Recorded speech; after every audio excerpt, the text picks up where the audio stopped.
Hi everyone. ఈరోజు మనం మాట్లాడుకోబోయే topic viruses క్యాన్సర్కి కారకం అవుతాయా?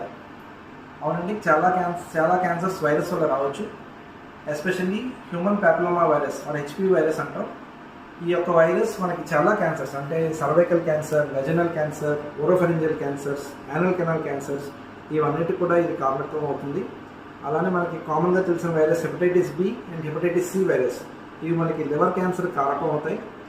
అలానే మనకి హ్యూమన్ ఇమ్యూనోడెఫిషియన్సీ వైరస్ అంటే హెచ్ఐవి వైరస్ అంటాం. ఈ హెచ్ఐవి వైరస్ వలన మనకి రోగ నిరోధక శక్తి తగ్గి చాలా క్యాన్సర్స్ రావచ్చు. ఎస్పెషల్లీ సర్వైకల్ క్యాన్సర్స్, అలాగే leukaemias, lymphomas, next skin cancers ఇటువంటివన్నీ చాలా కూడా మనకి హెచ్ఐవి వైరస్ వల్ల రావచ్చు. అలానే కపోసి సార్కోమా వైరస్ అంటాం.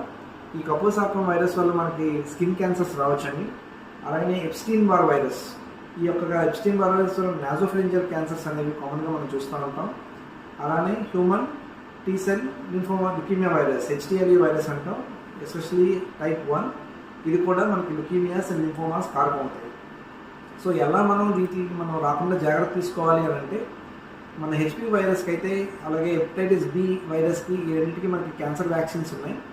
మనం రెగ్యులర్గా ఈ యొక్క క్యాన్సర్ వ్యాక్సినేషన్ చేసుకున్నట్టయితే ఈ యొక్క వైరస్ రాకుండా మనం చూసుకోవచ్చు.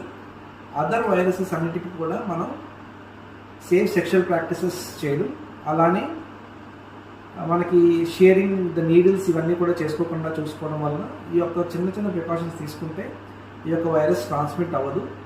ఇలా మనం జాగ్రత్త తీసుకున్నట్లయితే వైరస్ వల్ల వచ్చే క్యాన్సర్స్ మనం ప్రివెంట్ చేసుకోవచ్చు.